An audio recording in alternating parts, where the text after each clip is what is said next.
Live.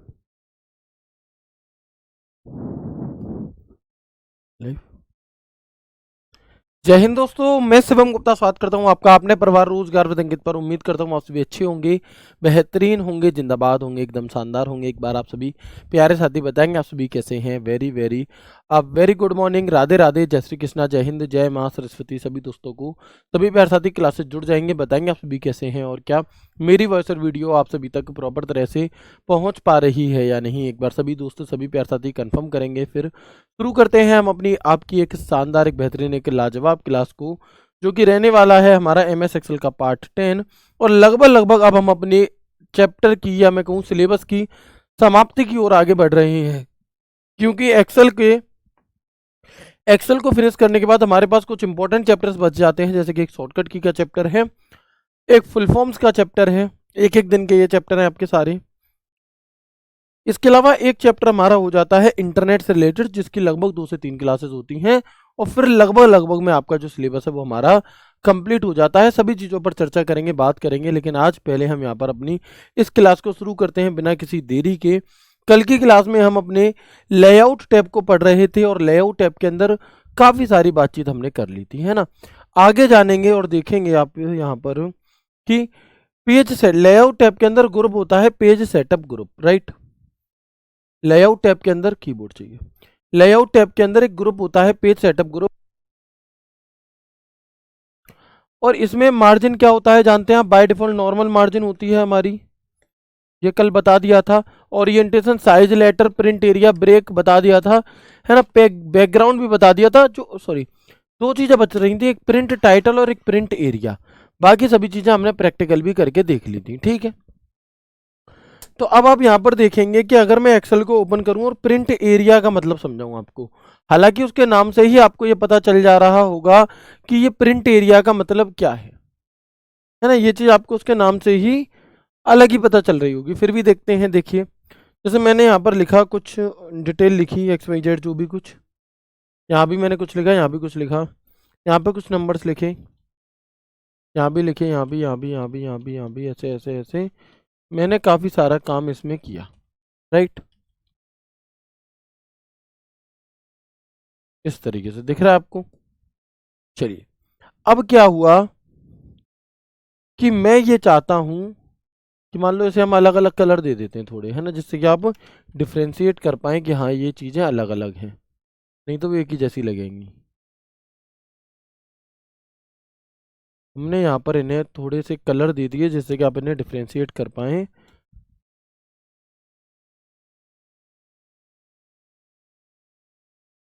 अब मान लो मुझे प्रिंट निकालना है, क्या करना है मुझे मेरे भाई, निकालना है प्रिंट। तो मैं कंट्रोल P बटन दबाऊंगा। तो जब मैं कंट्रोल P बटन दबाऊंगा तो आप देखेंगे कि सारी की सारी चीज़ें प्रिंट हो रही होंगी। मतलब जितना भी कुछ दिया है वो सब प्रिंट हो रहा है। जैसे ही मैं कंट्रोल P बटन दबाता हूँ यहाँ पर इसे सिलेक्ट करके, या कंट्रोल शिफ्ट F12 बटन दबाता हूँ, तो जो प्रिंट प्रीव्यू हमें दिखाएगा वो इस पूरे का दिखाएगा, क्योंकि अभी हमने यहाँ पर स्पेसिफिकली कुछ नहीं किया है ना। चलो, लेकिन अगर मैं यहाँ पर प्रिंट एरिया सिलेक्ट कर दूं कि मुझे तो सिर्फ और सिर्फ बीच की ये 3 लाइनें प्रिंट करनी है, इतना एरिया प्रिंट करना है, इतना एरिया, बाकी का प्रिंट नहीं करना, तो मैं कहाँ जाऊँगा, इसी पेज लेआउट में प्रिंट एरिया पर क्लिक करूँगा, सेट प्रिंट एरिया कर दूंगा।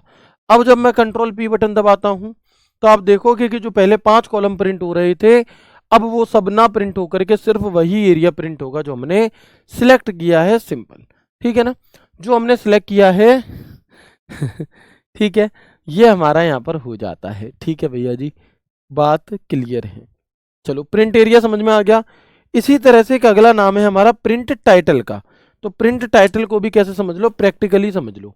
मान लो कि आपको क्या है, आपको हेडिंग ऐसी चाहिए जो हर पेज पर प्रिंट हो। मान लो मैंने यहाँ पर नाम लिखा, नाम, जेंडर, कैटेगरी और मार्क्स। मैंने यहाँ पर एक हेडिंग बनाई, जिसे मैंने कुछ इस प्रकार से कर दिया, ठीक है।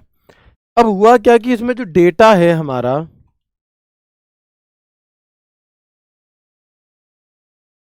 जो डेटा है वो बहुत ज़्यादा है, मान लो, ठीक है, इतना ज़्यादा है कि वो एक पेज पर प्रिंट हो ही नहीं पाएगा। जो डेटा है मेरे भाई वो इतना ज़्यादा है कि वो एक पेज पर प्रिंट हो ही नहीं पाएगा, मान लो। ठीक है, अब देखना सिंपली होगा क्या, जब मैं कंट्रोल पी बटन दबाऊंगा, पहले तो मैं यहाँ से, अब अगर मुझे क्लियर करना है प्रिंट एरिया तो मैं यस में जाके क्लियर प्रिंट एरिया। अब जब मैं कंट्रोल पी बटन दबाऊंगा तो आप देखेंगे कि ये डेटा पूरा एक पेज पे नहीं आ रहा, इसलिए ये दो पेज पर आया। ध्यान से देखना, ये पेज 1 है हमारा, जितनी जानकारी पेज 1 पर आ जाएगी वो पेज 1 में दिखाई देगी। हेडिंग आ रही है पेज 1 में ऊपर, हाँ आ रही हैं। लेकिन मैं नीचे आया, अब एक पेज पे सारा पेज खत्म हो गया, नहीं आ पा रही डिटेल, तो दूसरा पेज प्रिंट होगा। अब जब दूसरा पेज प्रिंट होगा तो वो ऐसे प्रिंट होगा, इसके ऊपर हेडिंगें नहीं आएंगी। अब आपको कैसे पता चलेगा कि कौन से में तुमने नाम लिखवाया, कौन से में पिताजी का नाम लिखवाया, कौन से में जेंडर लिखवाया, कौन से में क्या लिखवाया आपने, ये चीजें आपको कैसे दिखाई देंगी? ठीक है, तो अब इसके लिए ही हम क्या करते हैं कि जो इससे पहले वाले पेज पे ऊपर वाली हेडिंग आ रही है, इसको भी क्या करने के लिए, हर पेज पर प्रिंट करने के लिए हम प्रिंट टाइटल का प्रयोग कर रहे होते हैं। ठीक है भाई, तो यही दोनों बातें यहाँ लिखी हुई हैं, उनके नाम में ही ये चीजें थी कि प्रिंट एरिया कुछ सीमित हिस्से को प्रिंट करने के लिए होता है। प्रिंट एरिया सिलेक्ट करने के बाद वर्कशीट का बाकी पार्ट प्रिंट नहीं होगा, सिर्फ उतना ही प्रिंट होगा जितना आपने सिलेक्ट किया हुआ है। ठीक है ना, वेरी गुड। आगे बढ़ेंगे, प्रिंट टाइटल क्या है जी? निश्चित रो या कॉलम को टाइटल के रूप में हर पेज पर प्रिंट करने के लिए हम किसका प्रयोग करते हैं? प्रिंट टाइटल का प्रयोग करते हैं। तो एक बार बताएंगे मुझे ये दोनों ही चीजें आपको अच्छे से समझ में आ गई या नहीं आई? एक बार यस करके मुझे कंफर्म करिए, फिर हम आगे बढ़ते हैं। ठीक है ना, चलो भैया, आज फिर से आपकी शादी की बातें चल रही थी राहुल सर वाली क्लास में। दोस्त क्या मतलब, तुम्हें मेरी जो खुशी है ये बर्दाश्त नहीं हो रही क्या? है ना मतलब मैं खुश रह रहा हूं तो ये आप लोगों को पच नहीं रहा भाई। जबरदस्ती क्यों मुझे मतलब आप बंदिशों में डालना चाहते हैं? ठीक है, राहुल सर तो इसलिए कराना चाह रहे हैं राहुल भैया कि वो तो बंद गए, है ना उनकी तो आज़ादी छिन गई, तो भाई ठीक है, तो मुझे भी फंसाना चाह रहे हैं, लेकिन आप क्यों मेरे पीछे पड़े हैं सबके सब? आ गया क्लियर? बहुत बढ़िया, चलिए, है ना, तो आगे बढ़ते हैं और देखते हैं। अब हम यहाँ पर एक अगला ऑप्शन होता है स्केल टू फिट। ये क्या काम करेगा? एक्सेल सीट को प्रिंट करने से संबंधित सेटिंग की जाती है, वह हमें अपने हिसाब से वर्कशीट की हाइट एंड विड्थ को क्या कर सकते हैं? सेट कर सकते हैं, बहुत ज्यादा इंपॉर्टेंट नहीं है। ओके, इसी के अंदर एक और ऑप्शन होता है सीट ऑप्शन करके। इसी पेज लेआउट टैब के अंदर एक ग्रुप होता है जिसका नाम है सीट ऑप्शंस। ठीक है ना, तो आप आगे देखेंगे कि सीट ऑप्शन में दो हेडिंगें दी हैं, एक दी है ग्रिड लाइन और एक दी है हेडिंग। एक दी है ग्रिड लाइन और एक दी है हेडिंग, है ना हम आपको समस्या में देखना चाहते हैं, वाह कितना सुकून मिलेगा, है ना, कितना खुश होकर के बता रहे हो ये बात। चलो, तो आप देखेंगे कि व्यू ग्रिड लाइंस को वर्कशीट पर देखो, यहाँ पर दिखाई दे रहा है। अगर आप इस व्यू पर टिक रखोगे तो जो लाइनें होती ना हल्की हल्की सी, वो दिखाई देंगी, और अगर आप इस व्यू से टिक कर हटा दोगे तो वो लाइनें दिखाई नहीं देंगी। लेकिन जनरली क्या होता है कि वो लाइनें प्रिंट नहीं होती हैं, जनरली वे लाइन जो होती हैं हमारी वे प्रिंट नहीं होती हैं, लेकिन अगर आप इस प्रिंट पर टिक कर दोगे तो वो प्रिंट भी होंगी। ऐसे ही जो एमएस एक्सेल होता है उसमें जो ऊपर कॉलम के नाम लिखे आते हैं ABCDEFGH ऐसे करके, या 1 2 3 4 5 6 7 8 9 10 करके, तो वो नंबरिंग अगर आप देखना चाहते हो तो इस हेडिंग पर क्या करो? टिक कर दो व्यू पर। अगर आप उसे नहीं देखना चाहते तो हटा दो, नहीं दिखाई देगी, है ना। ऐसे ही प्रिंट, अगर आप उन्हें हेडिंग को भी साथ में प्रिंट करना चाहते हैं तो इस प्रिंट पर टिक कर दो, अन्यथा मत करो। ठीक है ना, तो आप आगे देखेंगे, मैं विद प्रैक्टिकल आपको दिखाना चाहूं तो ध्यान से देखना। ये एमएस एक्सेल है और इसमें बहुत हल्के हल्के से छोटे छोटे से बॉक्स आपको दिखाई दे रहे होंगे। अभी मैं पेज लेआउट में जाकर के अगर इस ग्रिड लाइन से टिक हटा दूं तो आप देखोगे एक ड्राइंग के पेज की तरह एक्सेल की सीट दिखाई देगी। कैसे? हम कहेंगे एक ड्राइंग के पेज की तरह हमें एक्सेल की सीट दिखाई देती है। दिख रही है ना, ये सेल है लेकिन दिखाई नहीं देंगी जैसे पहले दिखती थी, डिब्बे डिब्बे डिब्बे डिब्बे करके। ओके, मैं चाहता हूं ये जो ABCDEFGH लिखा है, ये जो 1 2 3 4 लिखा है, ये भी हेडिंग ना दिखाई दे, तो पेज लेआउट के सीट ऑप्शन में हेडिंग का विकल्प होता है, उस पर भी टिक कर दिया तो आप देखोगे कि ये पूरा का पूरा पेज हमारा खाली हो गया, यानी कि ना हेडिंग दिख रही, सेल है, काम होगा, लेकिन तुम पता ही नहीं कर पाओगे कौन सी रो कौन सी कॉलम किस पर हो। ठीक है ना। तो ये अगर इन्हें वापस लाना है तो दोनों में व्यू पर टिक कर दोगे, आ गई वापस। अच्छा, अभी हमने जब यहां पर काम किया तो अब आप देखोगे, जो अगर मैं इसका प्रिंट निकालने लग जाऊं तो आप देखना यहां पर ABCD 1 2 3 प्रिंट नहीं होगा, क्योंकि क्योंकि पेज लेआउट टैब के अंदर जो सीट ऑप्शन, जो आपका ऑप्शन है, उसमें आपने प्रिंट पर टिक नहीं करा है। आपने यहां पर सीट ऑप्शन में प्रिंट पर टिक नहीं करा। अगर मैं प्रिंट पर टिक कर दूं, अब देखो, अब आप यहां पर देखोगे कि एक्सेल जैसा होता है वैसा ही प्रिंट होने लगा। ABCD भी दिखाई दे रही होगी और ये 1 2 3 4 5 6 7 8 9 10 भी दिखाई दे रहा होगा, राइट। तो ये क्या है हमारा, ऐसे ही आप इसकी लाइन को, तो ये बात समझ में आ गई, हाँ भैया आ गई, कोई दिक्कत नहीं है। जैसे ग्रिड लाइंस के लिए सेम चीजें हेडिंग के लिए है। ठीक है जी। इसके अलावा अरेंज का एक विकल्प होता है। अरेंज क्या काम कराएगा भैया, अगर आपने 2 डिब्बे बनाए तो किसे आगे रखना है किसे पीछे रखना है, कौन किसे ओवरलैप कर जाए, इसके लिए हम यहाँ पर ब्रिंग फॉरवर्ड और सेंड बैकवर्ड का प्रयोग करते हैं। नहीं आई बात समझ में, अभी आएगी। देखो मैंने क्या किया कि यहां पर एक ये बनाया, ठीक है, ओके,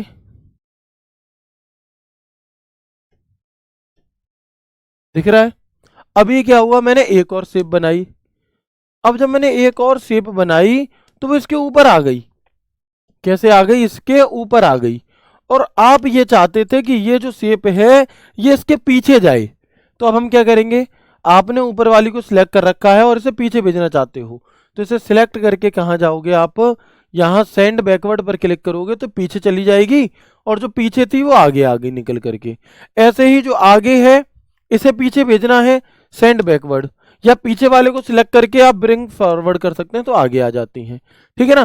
तो ये होता है आपका, इसी में एक ऑप्शन होता है रोटेशन का, आप इसे 90 डिग्री घुमा भी सकते हैं। ठीक है। इसके अलावा यदि आप चाहें,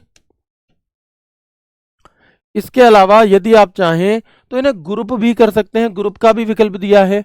भैया ग्रुप क्या चीज होती है, जब भैया जैसे मान लो ये इसके पीछे है, मुझे आगे लाना है तो मैं ब्रिंग फ्रंट कर दूंगा या फॉरवर्ड कर दूंगा और ये इसके अंदर आ गया। ठीक है। अब मैं चाहता हूं कि ये दोनों चीजें एक साथ ही काम करें, तो हम इन दोनों को सिलेक्ट करके ग्रुप कर देंगे, तो फिर ये दोनों एक साथ ही उठेंगे, एक साथ ही इनमें काम होगा, एक साथ ही इनमें सब कुछ होगा। ये भी हो गया जी, इसमें भी कोई दिक्कत परेशानी समस्या हमें नहीं है। ठीक है।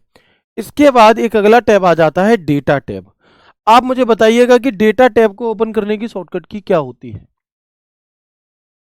आप मुझे बताएंगे कि जो ये डेटा टैब है इसे ओपन करने की जो शॉर्टकट की है हमारी, वो आखिरकार क्या होती है। व्हाट इज शॉर्टकट की ऑफ डेटा टैब ओपन, है ना। ओपन, डेटा टैब को ओपन करने की शॉर्टकट की क्या होती है। कैसी कैसी बातें कर रहे हो भैया, पढ़ लो शांति से, है ना, इन बातों में कुछ भी नहीं रखा। बताओ। एक बहन कह रही है हमारी यहाँ पे, एक बहन कह रही है अगर, क्या कह रही है कमेंट, एक बहन कह रही है अगर भाभी भी आपकी जैसी हरकत वाली मिल गई तब क्या होगा। मतलब कैसी हरकत, क्या मतलब आप इस बात से क्या बताना चाहते हो, मेरी हरकतें कैसी हैं, बुरी हैं मेरी कोई हरकतें हैं। ये तो अच्छी बात है भाई, मैं तो चाहूंगा कि कोई मेरे जैसा इंसान मिल जाए, है ना। खुद पर, अपने कर्मों पर और खुद पर इंसान को इतना भरोसा होना चाहिए कि भाई अगर उसे उसके जैसा इंसान मिले तो उसे अफसोस ना हो कभी भी, है ना। वो लॉयल्टी आपके अंदर होनी चाहिए कि अगर भगवान तुम्हारे जैसे ही इंसानों से तुम्हें मिलाए तो तुम्हें गिल्ट ना हो। और अगर तुम ये चीज सोच करके अपने व्यवहार को रखोगे तो सदा तुम्हारा व्यवहार अच्छा रहेगा सभी के प्रति। ठीक है ना। तो आगे बढ़ते हैं और देखते हैं। अब हम यहाँ पे डेटा टैब को ओपन करने की शॉर्टकट की ऑल्ट के साथ ए बटन होती, ऑल्ट के साथ में ए बटन होती है। चलिए, तो हम आगे बढ़ेंगे। अब इस डेटा टैब के अंदर एक ऑप्शन होता है गेट एंड ट्रांसफॉर्म डेटा, एक होती है क्वेरीज एंड कनेक्शन।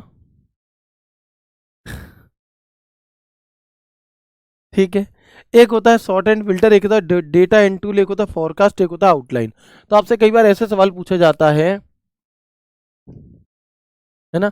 आपसे कई बार ऐसे सवाल पूछा जाता है कि बताओ वह कौन सा टैब है जिसके अंदर आपको get and transform data, queries and connection, sort and filter, data tools, forecast, outline ऐसे विकल्प देखने के लिए मिलते हैं। तो आप कहेंगे, है ना, तो हम कहेंगे कि भैया ये क्या हो जाएगा, इसका उत्तर ये हमारा डेटा टैब हो जाएगा। ठीक है, आगे बढ़ते हैं और एक एक करके इन सभी चीजों के बारे में समझने की कोशिश करते हैं। ठीक है, तो आप देखिएगा, तो आप देखोगे मेरे भाई कि get and transform data group कहाँ मिलता है, डेटा टैब के अंदर, डेटा मेन्यू के अंदर गेट एंड ट्रांसफॉर्म। अब ये गेट एंड ट्रांसफॉर्म का मतलब क्या है, मतलब किसी अन्य फाइल से आप डेटा को क्या कर सकते हैं, गेट कर सकते हैं, ले सकते हैं। किसी अन्य फाइल, मान लो मैंने एक एमएस एक्सेल की फाइल बनाई हुई है ना, या मान लो मैंने क्या किया है कि मैंने 12 महीने की अलग अलग फाइलें बनाई हैं, जनवरी, फरवरी, मार्च, अप्रैल, मई, जून, जुलाई, अगस्त, सितंबर, अक्टूबर, नवंबर, दिसंबर। अब मुझे एक पूरी 2025 की एक फाइल बनानी है, निकाल करके एक पूरी 2025 की फाइल बनानी है। उस एक फाइल में बाकी की जो 12 की फाइल थी हमारी, है ना, बाकी की जो 12 फाइल थी, उन फाइलों को, उन फाइलों के डेटा को इसमें लाना है। तो अब एक तो हम ये है कि हम इसे copy paste copy paste copy paste करके रखें, या फिर हम यहाँ पर गेट एंड ट्रांसफॉर्म डेटा का प्रयोग करते हैं। कैसे, तो आप देखेंगे कि बाहरी स्रोत से डेटा इंपोर्ट करने के लिए इसके जरिए आप MS Access, web, text, Excel की कोई फाइल, एक्सक्यूएल डेटाबेस आदि से भी डेटा को इंपोर्ट कर सकते हैं, ले सकते हैं। इसमें बात आगे क्लियर, वेरी गुड।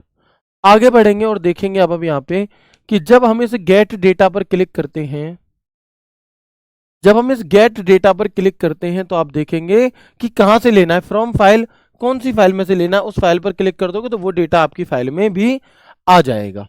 ठीक है, इसका प्रयोग मतलब बहुत अच्छी चीजें हैं ये। इसका प्रयोग ऐसा होता है कि मान लो आपने उसमें कुछ अपडेट करा, वो चीजें इसमें अपडेट अपने आप अपडेट होती जा रही हैं, है ना। तो ऐसी चीजें आपको यहाँ पर देखने के लिए मिलती हैं। क्वेरीज एंड कनेक्शन, तो जो क्वेरीज एंड कनेक्शन का ऑप्शन है मेरे भाई, ये आपको डेटा टैब के अंदर क्वेरीज एंड कनेक्शन ग्रुप में मिलता है। कहाँ पर मिलता है, तो हम कहेंगे कि ये आपको डेटा टैब के अंदर क्वेरीज एंड कनेक्शन ग्रुप के अंदर,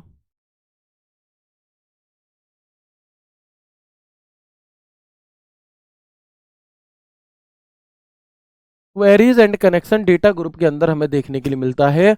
और डेटा के कनेक्शन को देखने के लिए रिफ्रेश करके डेटा अपडेट भी कर सकते हैं। मान लो आपने किसी और फाइल में से डेटा को लिया, मान लीजिए कि आपने किसी अन्य फाइल में से डेटा को लिया और फिर आपने यहाँ पर काम कर लिया, आ गया डेटा। अब फिर आपने पुरानी वाली फाइल में कुछ काम कर दिया, अब क्या उस डेटा को दोबारा से लेना पड़ेगा, नहीं। आप जब यहाँ पर जाकर के रिफ्रेश ऑल कर देंगे तो वो कंटेंट जो आपने वहां पर किया था वो यहाँ पर अपडेट हो जाएगा। ये हमारा इस तरीके का काम करता है। सॉर्ट एंड फिल्टर हम कल की क्लास में पढ़ चुके हैं, सेम वही चीज़ है यहाँ पर भी दी होती है कि इसकी सहायता से आप डेटा को छांट सकते हैं। आप डेटा को बढ़ते क्रम में, घटते क्रम नहीं होगा, क्रम होगा, है ना।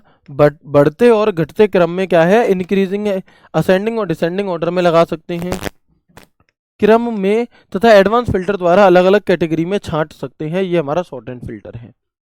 इसके अलावा एक विकल्प होता है डेटा टूल। इस डेटा टूल के अंदर आप देखोगे कि डुप्लीकेट डेटा को रिमूव कर सकते हैं इसकी मदद से, डेटा को कॉलम में डिवाइड कर सकते हैं और डेटा को वैलिडेट भी कर सकते हैं। तो ये सारी चीज़ें यहाँ मिलती हैं। इनमें से जो सबसे ज़्यादा इंपॉर्टेंट है वो ये कि रिमूव डुप्लीकेट का विकल्प एमएस एक्सेल में कहाँ मिलता है। रिमूव डुप्लीकेट का जो विकल्प है ये हमें एमएस एक्सेल में कहाँ पर देखने के लिए मिलता है,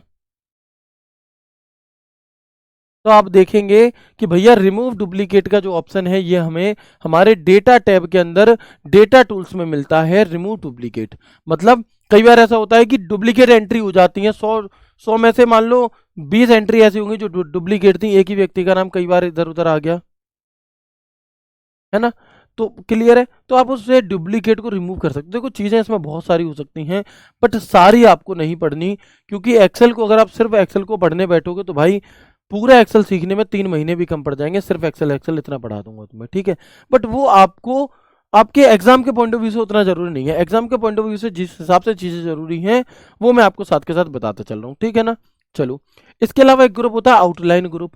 आउटलाइन ग्रुप क्या है, इसमें आप क्या कर सकते हो कि रो या कॉलम की ग्रुप बना सकते हो उनकी। रो या कॉलम के क्या बना सकते हैं, ग्रुप बना सकते हैं। मतलब ये देखो, जैसे कई बार ऐसा होता है कि मैंने यहाँ पर क्या किया, मैंने यहाँ पर कुछ नाम लिखे शहरों के, है ना, कस्बों के नाम लिखे, और ये सारे कस्बे कहाँ आते हैं, ये सारे कस्बे मान लो फिरोजाबाद के अंदर आते हैं। तो मैं ये चाहता हूँ कि फिरोजाबाद का ही एक ग्रुप बन जाए इन सब का, और फिर ये सारी रो ना दिखाई दे, सिर्फ प्लस करके फिरोजाबाद दिखाई दे। ठीक है, ऐसे करके दिखाई दे, मान लो सिर्फ फिरोजाबाद, मान लो प्लस करके, ठीक है, यहाँ प्लस करके प्रयागराज दिखाई दे, प्रयागराज, यहाँ दिखाई दे प्लस करके लखनऊ, यहाँ दिखाई दे प्लस करके मेरठ, ठीक है, यहाँ दिखाई दे गाजियाबाद। ओके, अब जब आप इस प्लस पर क्लिक करो जैसे ही, तब जो बाकी की रो थी वो दिखें, अन्यथा ये सब ऐसे कम में। तो बहुत बड़ा बड़ा जब डेटा होता है, उस बड़े बड़े डेटा को हम इस तरह से समराइज कर देते हैं, इस तरह से कर देते हैं कि उसकी रो तो बहुत सारी थी उसके अंदर, मतलब हो सकता है कि गाजियाबाद के अंदर ही 50 रो हों, लेकिन अब गाजियाबाद की 50, फिरोजाबाद की 10, 20, 50 जो भी हैं, प्रयागराज की 100, ऐसे तो बहुत ज़्यादा डेटा हो जाएगा। तो हम यहाँ पर क्या करेंगे कि इन सबको ग्रुप कर देते हैं, और ग्रुप कर करके क्या होगा, ये 50 सिमट जाएंगी और गाजियाबाद की हेडिंग में रखी रहेंगी। आप जैसे इस पर प्लस प्लस करोगे, प्लस करते ही क्या होगा कि बाकी सब ऐसे एक एक ही नाम दिखाई देंगे, गाजियाबाद की पूरी लिस्ट आ जाएगी। और जैसे आप प्लस पर क्लिक करोगे तो यहाँ माइनस दिखने लगेगा, जैसे ही माइनस पर क्लिक करोगे तो जो जितनी भी दिख रही हैं वो सब आपकी क्या है, ऐसी हो जाएंगी, और बाकी फिर ऐसी, फिर आपने प्रयागराज पे क्लिक करा तो प्रयागराज की पूरी लिस्ट आ जाएगी। इस तरीके की जो चीजें होती हैं वो आप यहाँ पर इस डेटा के अंदर ग्रुप और अनग्रुप से कर सकते हैं। ठीक है मेरे भाई, ग्रुप अनग्रुप सब टोटल इन्हीं का प्रयोग हम यहाँ पर कर रहे होते हैं। देखिए जी बात मैंने लिख भी दी है आपके लिए, इनके लोगो भी मैंने आपको दिखाए हैं, इसीलिए कि ग्रुप से हम दो या दो से अधिक रो या कॉलम को ग्रुप कर सकते हैं, अनग्रुप से हम दो या दो से अधिक रो या कॉलम को अनग्रुप भी कर सकते हैं, और सब टोटल कर सकते हैं, जिसकी जानकारी को छुपा भी सकते हैं। तो ये कुछ जानकारियां हमारी होती हैं। एक बार आप मुझे यस करके बताएंगे कि हाँ भैया डेटा टैब हमें समझ में आ गया और डेटा टैब हमारा कंप्लीट भी हो गया। एक बार कंफर्म कर दो, फिर मैं आपको पूरा डेटा टैब रिवाइज करा देता हूँ, है ना, फिर मैं आपको पूरा डेटा टैब जो है वो क्या करा दूंगा, रिवाइज करा दूंगा। एक बार पहले मुझे कंफर्म कर दो कि हाँ भैया जो भी बातें आपने हमें जिस तरह से समझाई उतनी हमें समझ में आ गई। बाकी क्वेश्चन कैसे आते हैं वो प्रैक्टिस सेट का मुद्दा है, उसे मैं प्रैक्टिस सेट में आपको कराऊं।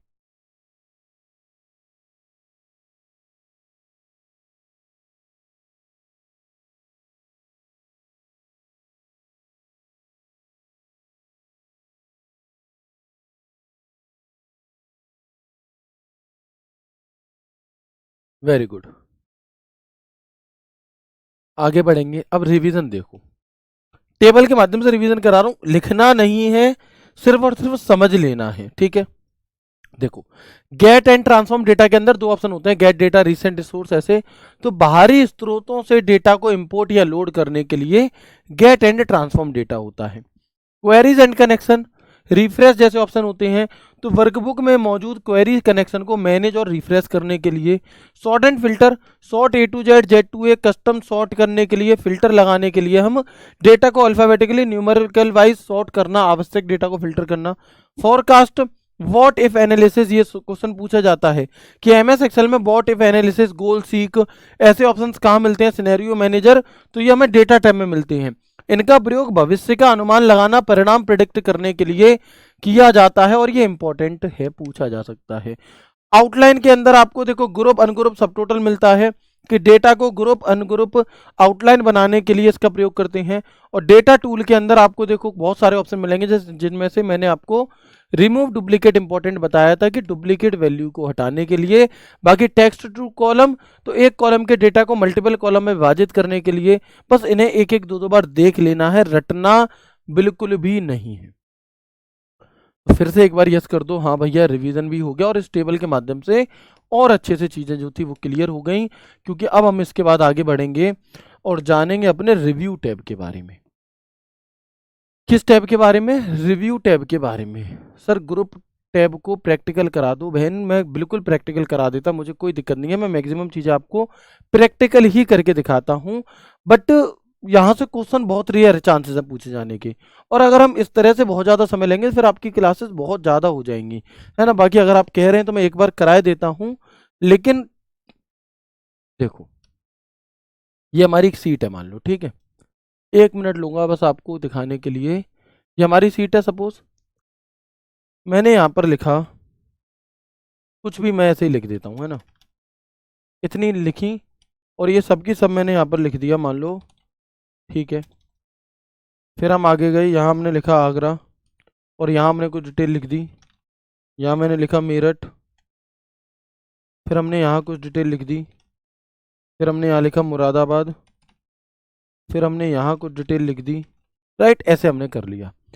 अब मैं यहाँ पर क्या करूँगा कि मैंने इन्हें सिलेक्ट करा, और मैं इस डेटा टैब के अंदर इस ग्रुप में जाकर के मैंने इसे ग्रुप कर दिया, रो ग्रुप, ओके, ठीक है। तो इतनी रो जो है हमारी वो ग्रुप हो गई। जैसे ही मैंने माइनस कर दिया, ठीक है, कंट्रोल जेड, 1 मिनट रुकेंगे। अब 1 मिनट रुकिएगा जस्ट, ग्रुप में गए, ग्रुप, ओके, ठीक है। फिर हमने ये वाली आगरा वाला पार्ट को ग्रुप कर दिया, दिखाई दे रहा ना आप सभी को। हमने इस आगरा वाले पार्ट को ग्रुप कर दिया। रो करनी है, हाँ जी रो करनी है। फिर हम इधर आ गए मेरठ पे, फिर हमने इसे ग्रुप कर दिया, ओके, और फिर हमने मुरादाबाद को ग्रुप कर दिया, ग्रुप, ओके।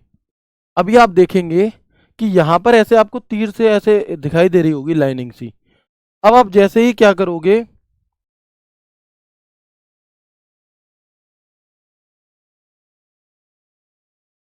1 minute रुकिएगा just.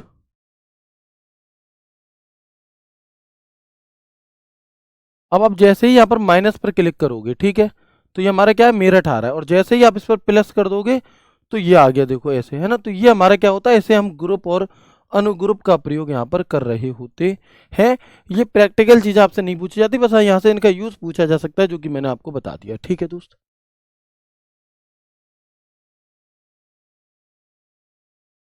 ठीक है ना भाई, चलो आगे बढ़ते हैं इसके बाद, और आ जाते हैं अपने अगले टैब की तरफ, जिसका नाम है रिव्यू टैब। ध्यान से देखना, देखो फाइल टैब को हम कर चुके हैं, होम टैब को हम कर चुके हैं, इंसर्ट टैब हमने पढ़ लिया, लेआउट टैब हमने पढ़ लिया, डेटा टैब पढ़ लिया, रिव्यू टैब हम अब पढ़ेंगे और आज ही खत्म कर देंगे।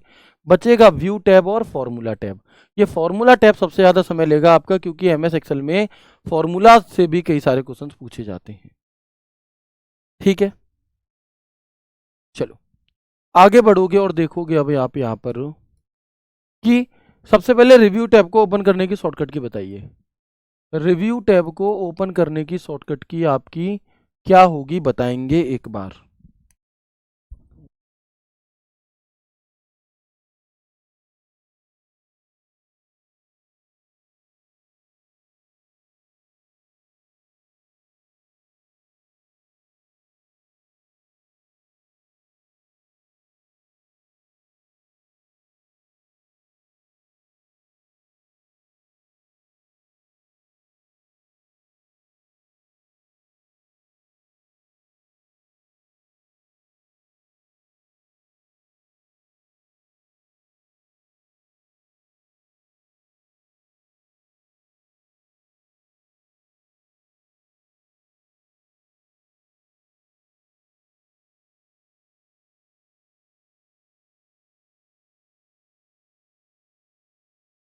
ठीक है,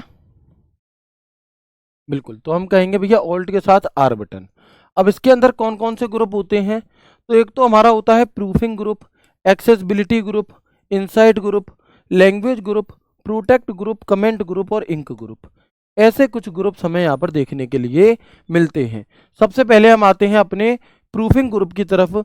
तो इसमें प्रूफिंग ग्रुप में वही चीज़ें हैं जो एमएस वर्ड में, एक्सेल में थी। एक स्पेलिंग एंड ग्रामर चेक, एक थीसिरस।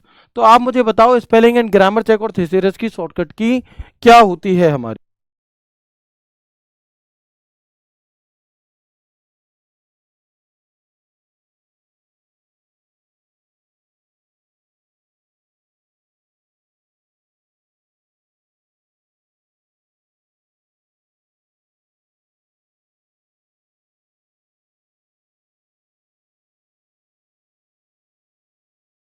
ठीक है ना, बिल्कुल।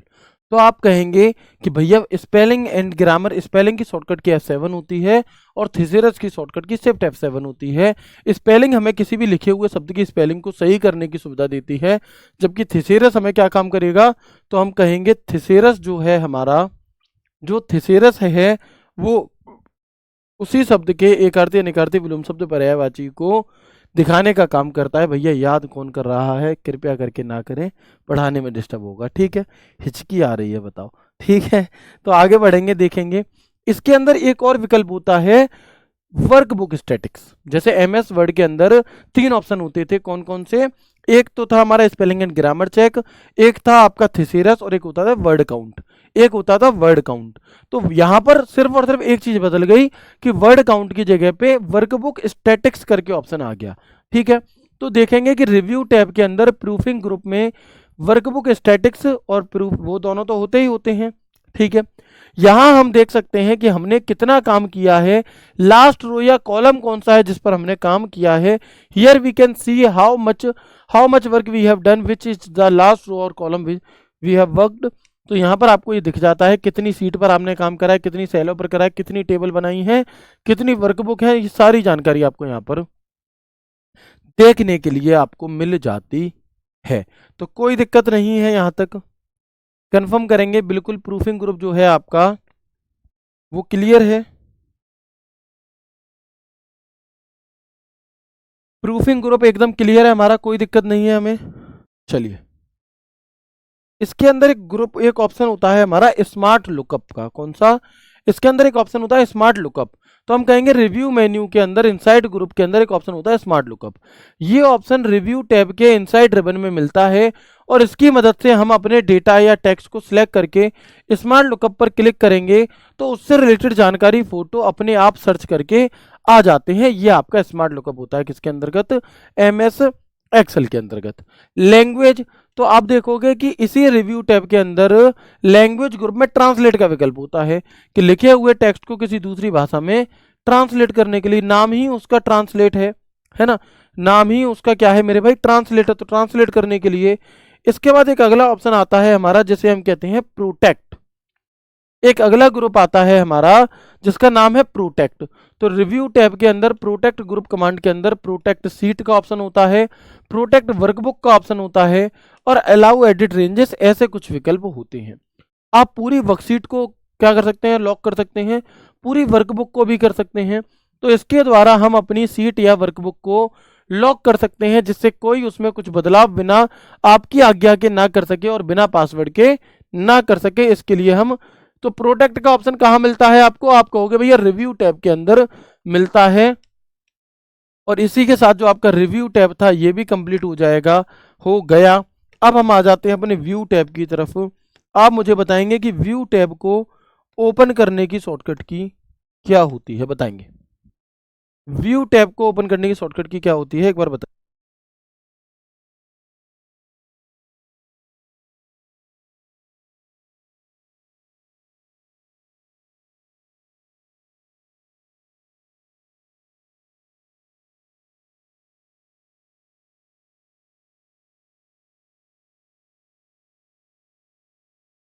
ठीक है, तो हम कहेंगे कि भैया जो रिव्यू टैब होता है हमारा, इसे ओपन करने की शॉर्टकट की ऑल्ट के साथ डब्ल्यू बटन होती है। क्या होती है, ऑल्ट के साथ में डब्ल्यू बटन होती है, ठीक है। तो हम यहाँ पर देखेंगे कि व्यू टैब को ओपन करने की शॉर्टकट की ऑल्ट के साथ डब्ल्यू बटन है, ऑल्ट डब्ल्यू, ठीक है। इसके अंदर कौन कौन से ग्रुप होते हैं, तो सबसे पहले तो ग्रुप के नाम देख लो। सबसे पहले तो ग्रुप के नाम देख लो कि एक तो होता है हमारा वर्कबुक व्यू, जैसे एम एस एक्सेल के अंदर, सॉरी एम एस वर्ड के अंदर व्यू टैब के अंदर एक व्यूज करके ग्रुप था और उस व्यू के अंदर 5 प्रकार के व्यू आपको देखने के लिए मिलते थे कि page layout view, read mode, draft, outline, web page layout, ये बताए थे आपको। बिल्कुल ऐसे ही एम एस एक्सेल में भी है। एम एस वर्ड में भी एक शो का बटन होता है, रूलर देखने कि नहीं देखने टिक लगाओ, नहीं देखने तो हटा दो, वैसे ही यहाँ पर भी होता है। जूम का ऑप्शन एम एस वर्ड में होता है, वैसे ही यहाँ भी होता है आपका जूम का ऑप्शन, जूम करने के लिए। एक विंडो ग्रुप होता है और एक हमारा मैक्रोस है, ठीक है। तो ये तो कुछ ग्रुप हो गई। अब एक एक करके इनमें उन चीजों के बारे में जान लेते हैं जो आपने पहले नहीं पढ़ी हैं।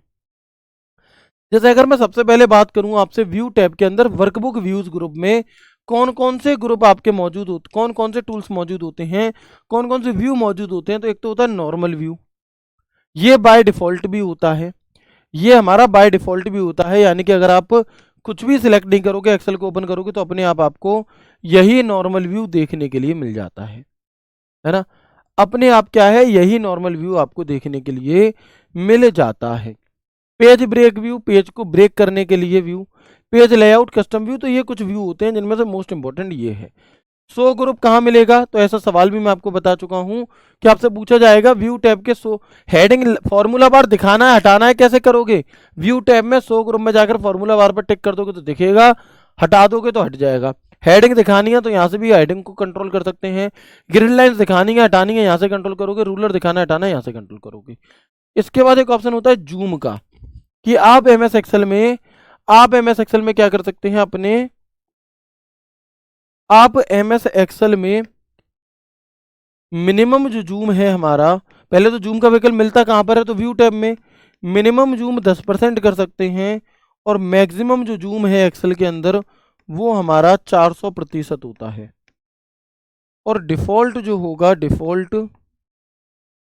बाय डिफॉल्ट वो हमारा 100% होगा। कौन सा, तो बाय डिफॉल्ट हमारा 100% होता है, ठीक है ना। तो ये हमारा क्या है, वर्कबुक व्यू में कोई दिक्कत नहीं है, शो ग्रुप में कोई दिक्कत नहीं है, जूम ग्रुप में कोई दिक्कत नहीं है, बता दो। और आप यहां से भी बदल सकते हो, या फिर जो नीचे स्टेटस बार दिया रहता है साइड में, वहां से भी आप इसके जूम को कम ज्यादा कर सकते हैं, राइट। चलिए प्लीज कंफर्म करेंगे, फिर इसके आगे की चीजों को हम बाद में देखेंगे। अभी एक भाई कह रहे थे सर कमेंट और बता दो इसके अंदर, तो कमेंट देखो मैं बता नहीं देता, मैं करके ही दिखा देता हूं कमेंट। एक कमेंट ग्रुप और होता है इस रिव्यू टैब के अंदर ही, कैसे काम करता है देखो। ये एक्सेल है हमारा, ठीक है, ये एक्सेल है, और मैंने ये मान लो यहाँ पर लिखा है कि मैंने इस महीने इतने रुपए खर्च करे। अब मैं क्या करना चाहता हूं कि इस वाली सेल पर एक कमेंट देना चाहता हूं जिससे कि मुझे याद आ जाए। वैसे नॉर्मली वो दिखाई ना दे, लेकिन एक एक्स्ट्रा जानकारी देना चाहता हूं, तो मैं रिव्यू टैब में जाऊंगा, कमेंट पर क्लिक करूंगा, और जो भी मुझे जानकारी देनी है ना, वो मैं यहां पर जानकारी लिख दूंगा। लिख दीजिए जानकारी, लिख दी जानकारी। अब क्या हुआ, अब इस वाले पर कमेंट दिख गया है। जैसे ही मैं इसके ऊपर अपने कर्सर को ले जाऊंगा, माउस दो, जैसे ही मैं इसके ऊपर अपने कर्सर को ले जाऊंगा तो आप देखेंगे कि ये इसके ऊपर जो कमेंट दिया था ना मैंने, ये दिखाई नहीं देगा नॉर्मली। जैसे ही मैं अपने कर्सर को ले जाकर इसके ऊपर रखूंगा तो कमेंट यहां पर हमें दिखने लगेगा। तो अपने किसी एक सेल पर कमेंट देने के लिए हम इसका प्रयोग करते हैं, जैसे कि एक्स्ट्रा डिटेल, एक्स्ट्रा इंफॉर्मेशन हमें यहां पर मिल जाती है। क्लियर है मेरे भाई, बताइएगा एक बार। हाँ जी,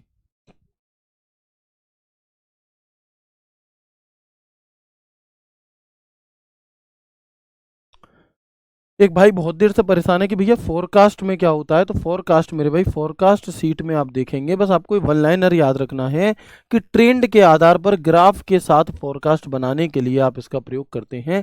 ट्रेंड के आधार पर, जहां पर आपको ट्रेंड से रिलेटेड शब्द देखने के लिए मिले, है ना, तो वहां पर आप किसका प्रयोग करेंगे, सिर्फ फोरकास्ट का प्रयोग कर रहे होते हैं।